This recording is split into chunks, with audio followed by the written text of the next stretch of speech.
Okay, so with regard to your issue about the intrigue that I'm the writer, not somebody in an ivory tower, I suspect that if I were in an ivory tower, I would not be able to write this book, because you have to be very politically correct. Right. You have to play by the rules.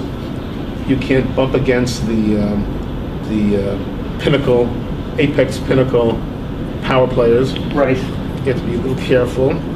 You want to get tenure. You don't want to necessarily cause commotion. And you're almost conditioned, to carefully play within the box. So I'm not so sure I could have written this work if I were in that context. Hopefully I could have. But you might well have found yourself trying to sort of deal with some tiny little question that was relevant in order to get the right papers published in the right journals and the right... Again, I have highest respect for the academics. Right. I'm clear. But just on your point, I'm not so sure I could have. I'm a little dubious that I could have. I would have probably, try to play more by the rules, so to speak. But again, they're great people in that milieu, and I respect them. So let's dive in to the guts, as you say. I think somewhere in the first of these two books, you approvingly quote some sort of axiom or some sort of saying in Jewish scholarship that if you can't explain it to an 18-year-old, then you haven't got it clear yet, or something. So I think that's a sort of, I'm older than 18, but maybe I'm an 18-year-old in philosophical terms. I'd love just the most basic encapsulation. Tell me if I'm wrong. It seems to make sense to start with specifically with the theodicy question and then move on to the even bigger question. But if you don't want to address it that way, then start way. Okay, you want to know what the guts is. Yeah. The guts is potential, infinitely iterated, drives the cosmos. That's the guts of it. Okay. And the t-shirt. The t-shirt, right. Yeah. And of course, you say, well, you have to be able to explain what we mean. Yeah. Okay, well, I do explain what I mean. It takes a few sentences. But that's the guts of it. And I start off with the theodicy question, because that's sort of front and center, I'd say in Jewish intellectual circles, at least in the 15 to 35-year-old zone. And this is to clarify, this is how do you reconcile all loving God with the existence of evil in the world? Right, the theodicy question is basically, if indeed there is a God, and this God is all-powerful and all-merciful, then why is it gross evil? How do you reconcile the two? It's sort of, how do you square a circle? Yep. It's an ancient question. And now, as a youngster, I went to Yeshiva Forest Hills. It was a modern Orthodox Jewish day school in Forest Hills. Okay. And with double curriculum, secular studies and, so to speak, Jewish studies. But in both areas of studies, there were basic questions which no one could answer. Yeah. And they were often parallel questions. So in the Jewish studies department, the question was, well, if there's a God, where does God come from? That's often called cosmology/cosmogony in academic circles. Right. And then, of course, there's a question called theodicy, which we just discussed.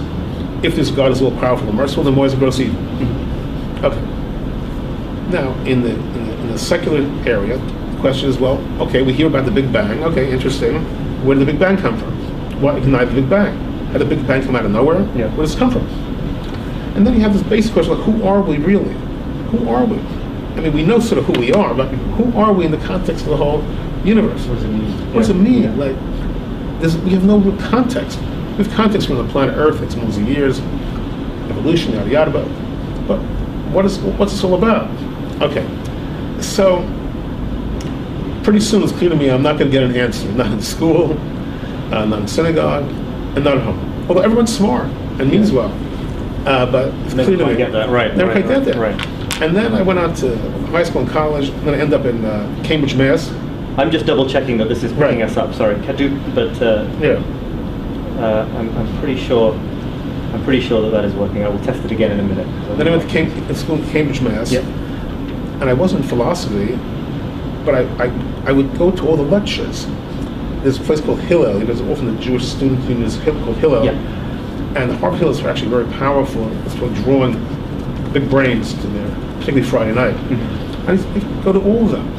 And every so often people try to hit these issues, but basically surrendering in a nice way. You know, like, this is the best I can do. The best I can do is really not good. So, on my to-do list was to see what I could do. Right. Okay.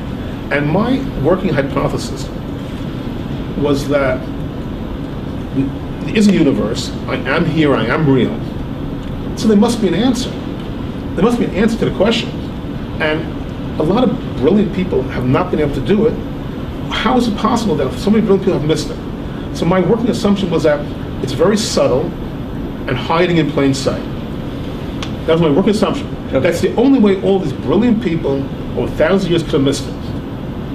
It's subtle instead of hiding in plain sight. That was my working assumption.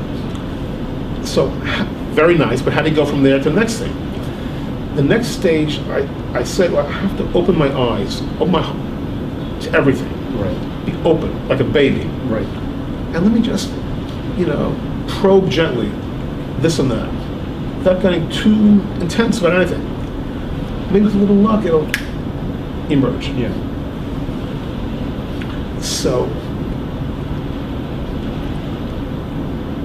and then, roughly 1982, I was actually in Barbados. I was going to say, I read a little bit about there's some experience on a beach. Right, and Were you reading stuff? No, it's often on the beach. I'm often good at the beach. I'm often like, my brain is working a little better. Right, okay. You're just on vacation. Yeah. Right. And then it cleared me. If potential is at the core of the universe, and if potential is at the core of the divine, okay, then both the divine and the universe have to make room for man's freedom, for man to reach his potential. Okay? Okay. And in order to have freedom, there has to be withdrawal of control. Yeah. Just like in a family. Mm-hmm. In order for children to have freedom and potential, the parents must let go of oversight and control. And therefore, if that's what's happening in the picture, that there's withdrawal of oversight in order to give man freedom to reach his potential, because you must allow him to have potential, or else you unravel the whole cosmic order.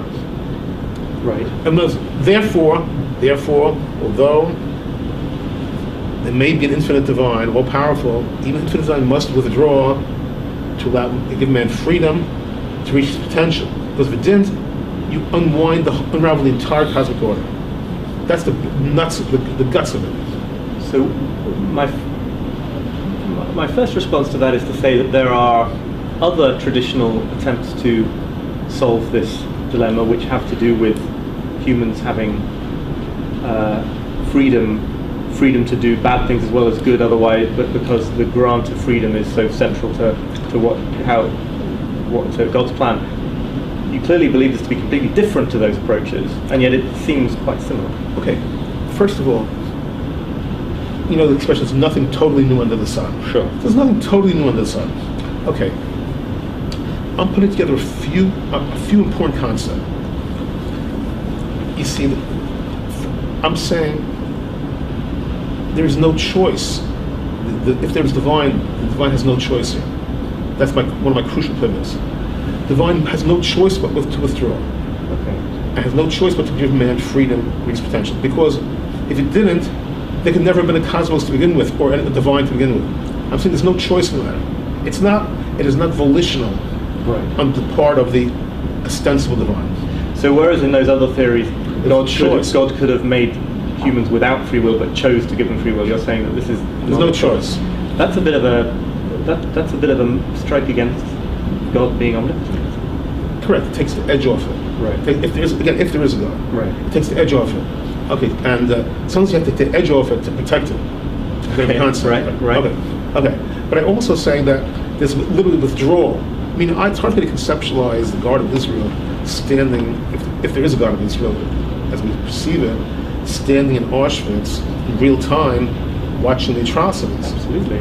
So I can't handle that. Yeah. So according to the schema, if there is a God, as we sort of understand it, at least everybody Judaism understand it, there had to be withdrawal of divine here and now consciousness, right, to allow man freedom. So if there is a God of Israel, it's not operating in real time, not observing us in real time. And that's crucial in order to give man freedom. Because even the God of Israel could not hold himself back from intervention in real time.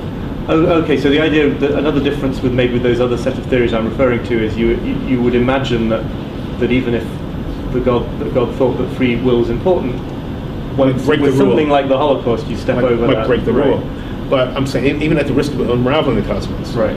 We're playing with metaphysical concepts here, talking in grand terms, God, this and that, right? I mean, part of the thing that concerns me, one thing that concerns me is to make sure I'm picking this up correctly. So let me just double check, and you can edit this bit. Right. Okay.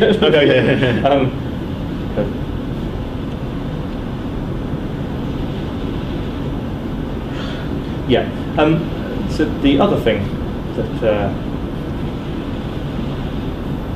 that intrigues me here is, I mean, you keep saying if there is a God, and I'm interested to know whether this is just an area of discussion that is closed to somebody who comes along to it and is an atheist. I mean, because all through the history of attempts to solve the problem of evil, the atheist has a very simple answer. There's no dilemma here because there isn't a God. Okay, let's try to divide the world into three groups: atheists, agnostics, and those who are simpatico. Mm-hmm. Well, I have difficulty in the atheist who says you're wrong. Mm-hmm. I can handle the agnostic. I mean, a good part of me is agnostic. Right. Myself. Okay.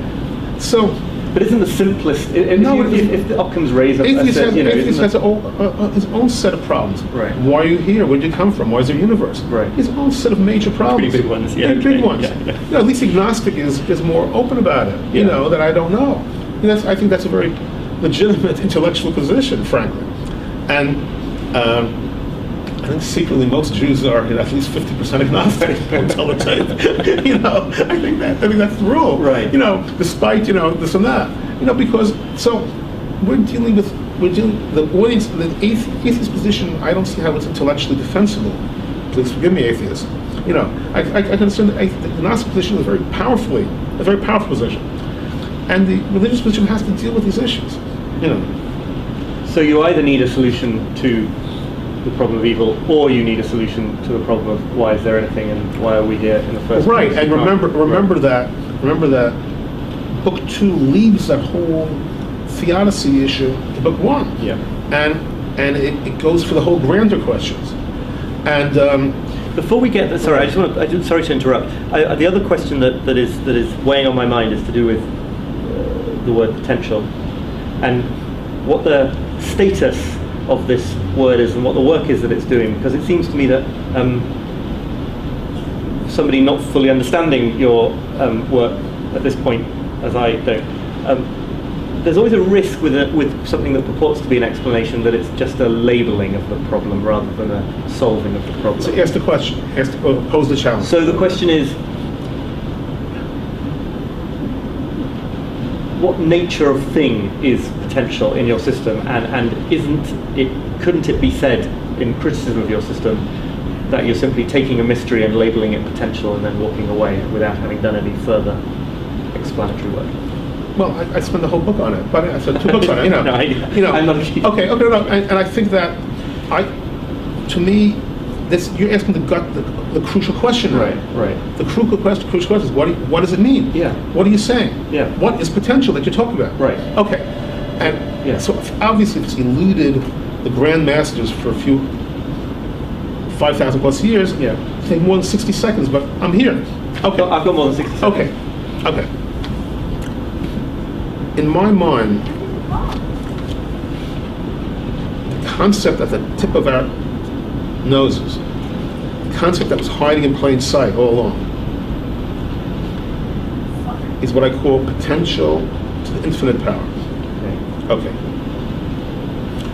That you are an embodiment of potential, or corporeal embodiment of potential, as we all are. That the universe was a modality for potential to reach expression, actualization. Now, the parallel question is, which I always challenge the Big Bang people, so what actualized that which you say always existed? the smallest subatomic particle.